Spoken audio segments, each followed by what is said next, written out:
اعوذ باللہ من الشیطان الرجیم بسم اللہ الرحمن الرحیم وَإِذَا بَدَّلْنَا آيَاتًا مَكَانَ آيَةٍ وَاللَّهُ أَعْلَمُ بِمَا يُنَزِّلُ قَالُوا إِنَّمَا أَنْتَ مُفْتَرٍ بَلْ أَكْثَرُهُمْ لَا يَعْلَمُونَ۔ اور جب ہم ایک آیت کی جگہ دوسری آیت تبدیل کرتے ہیں اور اللہ تعالیٰ ہی بہتر جانتا ہے جو بھی وہ نازل کرتا ہے، تو وہ کہتے ہیں تو خود ہی گھڑنے والا ہے، بلکہ ان میں سے اکثر لوگ علم نہیں رکھتے۔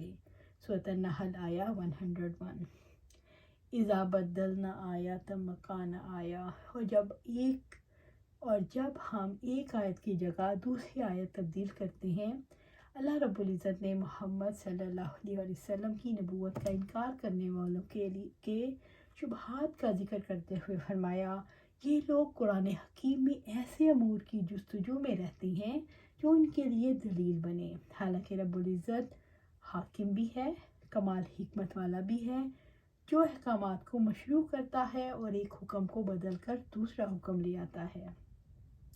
اس تبدیلی کے موقع پر ان کا کیا طرز عمل ہوتا ہے؟ وَإِذَا بَدَّلْنَا آيَاتًا مَكَانَ آيَةٍ، اور جب ہم ایک آیت کی جگہ دوسری آیت تبدیل کرتے ہیں، اس سے مراد ہے ایک حکم کو منسوخ کر کے اس کی جگہ دوسرا حکم نازل کرنا۔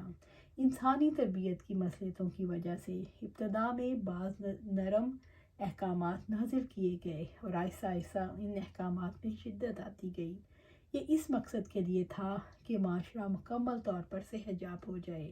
رب العزت نے فرمایا، مَا نَنسَخْ مِنْ آیَاتٍ أَوْ نُنْسِهَا نَأْتِ بِخَيْرٍ مِنْهَا أَوْ مِثْلِهَا أَلَمْ تَعْلَمْ أَنَّ اللَّهَ عَلَى كُلِّ شَيْءٍ قَدِيرٌ۔ جو آیت ہم منسوخ کر دیں یا جسے ہم بھلا دیں، ہم اس سے بہتر یا اس کی جگہ اس جیسی دوسری لاتے ہیں۔ کیا تم نہیں جانتے؟ یقیناً اللہ تعالیٰ ہر چیز پر قدرت رکھتا ہے۔ سورۃ بقرہ آیہ 106۔ واللہ اعلم بما ينزل، اور اللہ تعالیٰ ہی بہتر جانتا ہے جو بھی وہ نازل کرتا ہے۔ اللہ تعالیٰ اپنی حکمت اور رحمت کی بنا پر کسی حکم کو بدل کر اس کی جگہ دوسرے حکم کو لے آتا ہے۔ قالو، جب احکام میں تبدیلی دیکھتے ہیں تو مشرک نبی صلی اللہ علیہ وآلہ وسلم سے کہتے ہیں، انما انت مفتر، تو خود ہی گھڑنے والا ہے۔ جب وہ احکامات میں تبدیلی دیکھتے ہیں تو رسول اللہ صلی اللہ علیہ وآلہ وسلم اور قرآن حکیم میں عیب نکالتے ہیں اور کہتے ہیں کہ آپ جھوٹے ہیں۔ یہ آیت اس وقت نازل ہوئی جب مشرکین نے کہا، نعوذ باللہ، محمد صلی اللہ علیہ وآلہ وسلم نے اپنے اصحاب کو مسخر کر رکھا ہے۔ ایک دن ان کو کسی امر کا حکم دیتے ہیں، پھر اگلے دن اس سے منع کر دیتے ہیں، یا پہلے والے حکم سے زیادہ آسان حکم دے دیتے ہیں۔ یہ شخص تو اپنی طرف سے باتیں گھڑ لیتا ہے۔ تو اس پر اللہ تعالیٰ نے یہ آیت نازل فرمائی، بل اکثرہم لا یعلمون، بلکہ ان میں سے اکثر لوگ علم نہیں رکھتے۔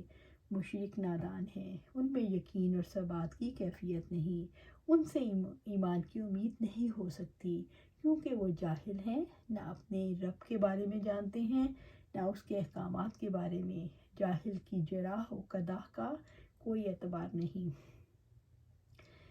قُلْ نَزَّلَهُ روحُ الْقُدُسُ مِنْ رَبِّكَ بِالْحَقِّ لِيُثَبِّتَ الَّذِينَ آمَنُوا وَهُدًى وَبُشْرَى لِلْمُسْلِمِينَ۔ آپ کہہ دیں، روح القدس نے تمہارے رب کی جناب سے حق کے ساتھ اس کو اتارا ہے تاکہ وہ ایمان والوں کو ثابت قدم رکھے اور فرما برداروں کے لیے ہدایت اور خوشخبری ہے۔ سورۃ النحل آیہ 102۔ قُلْ نَزَّلَهُ روح القدس، آپ کہہ دیں، روح القدس نے حق کے ساتھ اس کو اتارا ہے۔ محمد بن کعب رحمۃ اللہ علیہ نے کہا، روح القدس سے مراد جبرائیل علیہ السلام ہیں۔ رب العزت کا فرمان ہے، اسے روح الامین لے کر اترا ہے آپ کے دل پر تاکہ آپ ڈرانے والوں میں سے ہوں۔ سورۃ الشعراء، من ربک بالحق، تمہارے رب کی جانب سے حق کے ساتھ، یعنی قرآن مجید کو جبرائیل علیہ السلام اللہ تعالیٰ کی طرف سے حق کے ساتھ لے کر آئے۔ قرآن مجید کی خبریں، اس کے احکامات، اس کے نواہی حق پر مبنی ہیں۔ کسی کے لیے اس میں گنجائش نہیں کہ اس کو باطل ثابت کر سکے، کیونکہ باطل نہ اس کے آگے سے آ سکتا ہے اور نہ اس کے پیچھے سے۔ رب العزت نے فرمایا باطل اس کے پاس نہ اس کے آگے سے آ سکتا ہے اور نہ اس کے پیچھے سے۔ سورۃ فصلت آیا 42۔ جلد ہی ہم انہیں اپنی نشانیاں دکھائیں گے، دنیا کے کناروں میں بھی اور ان کی اپنی جانوں میں بھی، یہاں تک کہ ان پر ظاہر ہو جائے گا یقیناً وہ حق ہے۔ اور کیا آپ کے رب کے بارے میں یہی بات کافی نہیں کہ یقیناً وہ ہر چیز پر گواہ ہے۔ سورۃ الفصلت آیا 53۔ لِيُثَبِّتَ الَّذِينَ آمَنُوا، تاکہ وہ ایمان والوں کو ثابت قدم رکھے۔ جبرائیل علیہ السلام اس قرآن کو لے کر آئے ہیں تاکہ ایمان والے اس کی تصدیق کریں اور ان کے دل اس قرآن کے آگے جھک جائیں۔ حق جب دل کے اندر جڑ پکڑتا ہے تو پہاڑوں سے بھی زیادہ مضبوط ہو جاتا ہے، اور اللہ تعالیٰ ایمان والوں کو اسی قرآن کے ذریعے سے ثابت قدمی عطا فرماتا ہے۔ وہدا، اور ہدایت، یعنی اللہ تعالیٰ اشیاء کے حقائق کی طرف ان کی رہنمائی کرتا ہے، ان کے سامنے باطل میں سے حق اور گمراہی میں سے ہدایت کو واضح کرتا ہے۔ وَبُشْرَىٰ لِلْمُسْلِمِينَ، اور فرمانبرداری کے لیے خوشخبری، اور وہ انہیں اس بات کی خوشخبری دیتا ہے ان کے لیے اچھا اجر ہے جہاں وہ عبدالآباد رہیں گے۔ نیز اللہ تعالیٰ کا اپنے احکام کو رفتہ رفتہ نازل کرنا اہل ایمان کے لیے زیادہ ہدایت اور بشارت کا باعث بنتا ہے۔ یکبارگی نازل کرنے سے فکر، تفرق اور تشدد کا شکار ہوتے ہیں، بلکہ اللہ تعالیٰ حکم اور بشارت کو زیادہ کثرت سے نازل کرتا ہے۔ جب اہل ایمان ایک حکم کو سمجھ کر اس کا فہم حاصل کر لیتے ہیں، انہیں اس کی مراد کی معرفت حاصل ہو جاتی ہے اور اس کے مفاہیم اور معنی سے خوب سیراب ہوتے ہیں، تب اللہ تعالیٰ اس جیسا ایک اور حکم نازل کر دیتا ہے۔ یہی وجہ ہے صحابہ کرام اس پر عمل کر کے بہت بڑے مقام پر پہنچ گئے، ان کی عادات اور طباع بدل گئی، انہوں نے ایسے اخلاق، عادتیں اور اعمال اختیار کر لیے جن کی بنا پر وہ تمام اولین اور آخرین سے بڑھ گئے۔ ان کے بعد آنے والوں کے لیے زیادہ مناسب یہی ہے کہ وہ کتاب اللہ کے علوم کے ذریعے اپنی تربیت کریں، اس کے اخلاق کو اپنائیں، گمراہی اور جہالتوں کے گھٹا ٹوپ اندھیروں میں اس کے نور سے روشنی حاصل کریں اور تمام حالات میں اپنا رہنما بنائیں، بس اس طرح ہی ان کے دینی اور دنیاوی معاملات درست رہیں گے۔ اس طرف اشارہ ہے کہ یہ قرآن مسلمانوں کے برعکس دشمنان اسلام کے کفر کو اور بڑھا دیتا ہے اور ان کے غم میں اضافہ کر دیتا ہے۔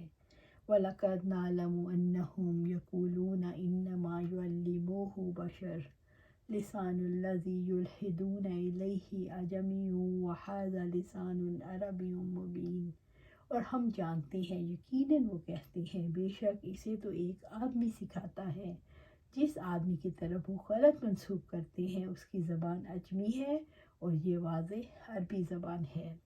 سورۃ النحل آیا 103۔ وَلَقَدْ نَعْلَمُ، اور ہم جانتے ہیں، اللہ رب العزت نے اپنے رسول کو جھٹلانے والے مشرکین قریش کے قول کے بارے میں آگاہ فرمایا۔ انہم یقولون، یقیناً وہ کہتے ہیں، یعنی مشرک کہتے ہیں، انما یعلمہ بشر، بے شک اسے تو ایک آدمی سکھاتا ہے، یعنی یہ قرآن محمد صلی اللہ علیہ وآلہ وسلم کو ایک آدمی سکھاتا ہے۔ لسان الذی یلحدون الیہ اعجمی، جس آدمی کی طرف وہ غلط منسوب کرتے ہیں اس کی زبان عجمی ہے۔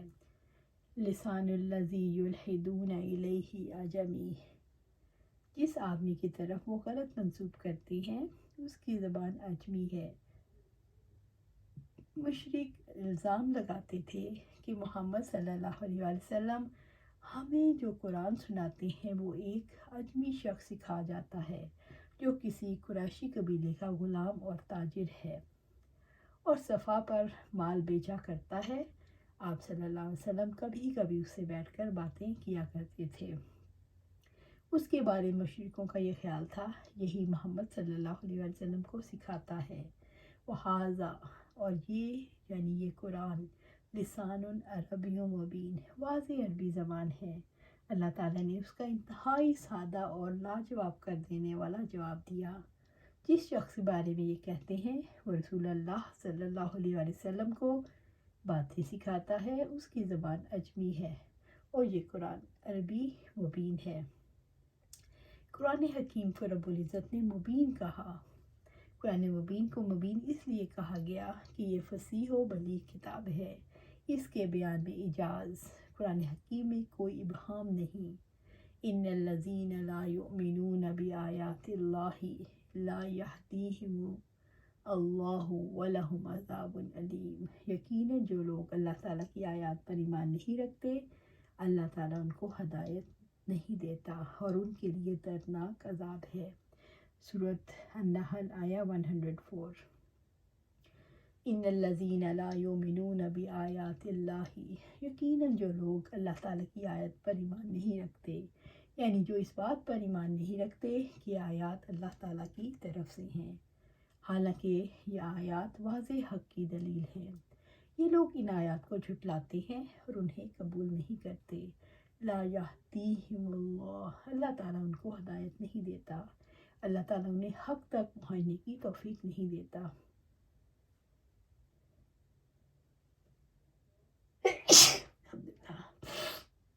کیونکہ ان کے پاس ہدایت آئی مگر انہوں نے اس کو ٹھکرا دیا، اس لیے ان کو یہ سزا دی گئی کہ ان کو ہدایت سے محروم کر دیا گیا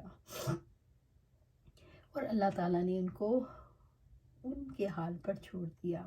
وَلَهُمْ عَذَابٌ عَلِيمٌ، اور ان کے لیے دردناک عذاب ہے۔ اللہ تعالیٰ کی آیات کو نہ ماننے والوں کے لیے دردناک عذاب ہے، اس وجہ سے کہ وہ زندگی میں بڑی حقیقت کو مان کر بڑے کاموں میں مصروف ہونے کی بجائے چھوٹی باتوں میں مشغول رہتے ہیں، پروپیگنڈا کرتے ہیں اور اللہ تعالیٰ کی پکڑ کے مستحق بن جاتے ہیں۔ انما یفتری الکذب الذین لا یؤمنون بآیات اللہ واولئک هم الکاذبون۔ جھوٹ تو وہی گھڑتے ہیں جو اللہ تعالیٰ کی آیات پر ایمان نہیں رکھتے اور وہی لوگ جھوٹے ہیں۔ سورۃ النحل آیہ 105۔ انما یفتری الکذب، جھوٹ تو وہی کرتے ہیں، جھوٹ اور افتراء پردازی تو وہ لوگ کرتے ہیں، الذین لا یؤمنون بآیات اللہ، جو اللہ تعالیٰ کی آیات پر ایمان نہیں رکھتے، جو واضح دلائل آنے کے بعد بھی ایمان نہیں لاتے۔ کفار مکہ کے جھوٹ گھڑنے کا سبب اللہ تعالیٰ کی آیات پر ایمان نہ لانا تھا۔ بڑی حقیقت کو مان لینے کے بعد انسان کا ذہن حق کی طرف مڑ جاتا ہے، لیکن حق کو چھوڑ دینے کے بعد اپنے آپ کو سچا ثابت کرنے کے لیے جھوٹ گھڑنے کے سوا کچھ باقی نہیں رہ جاتا۔ وَأُولَئِكَ هُمُ الْكَاذِبُونَ، جو لوگ اللہ تعالیٰ کی آیات پر ایمان نہیں رکھتے وہ جھوٹے ہیں نہ کہ اہل ایمان۔ اللہ کے رسول صلی اللہ علیہ وآلہ وسلم نہ مفتری ہیں نہ ہی جھوٹے، وہ تو سب سے زیادہ سچے اور امانت دار ہیں۔ ابو سفیان نے شاہ روم سے کہا تھا، ہم نے بعثت سے پہلے کبھی آپ صلی اللہ علیہ وسلم کو جھوٹا نہیں پایا۔ اس پر ہرقل نے جواب دیا، جس نے لوگوں پر جھوٹ نہیں بولا وہ اللہ تعالیٰ پر کیسے جھوٹ بول سکتا ہے۔ سبحان اللہ۔ اللہ سبحانہ تعالیٰ سے دعا ہے کہ ہم بھی قرآن و سنت کو پڑھیں، سمجھیں اور عمل کریں اور اپنی زندگیاں اس کے مطابق گزاریں۔ اللہ سبحانہ تعالیٰ ہمیں قرآن و سنت کے مطابق زندگی گزارنے کی توفیق دے اور اس پر جمع دے۔ آمین یا رب العالمین۔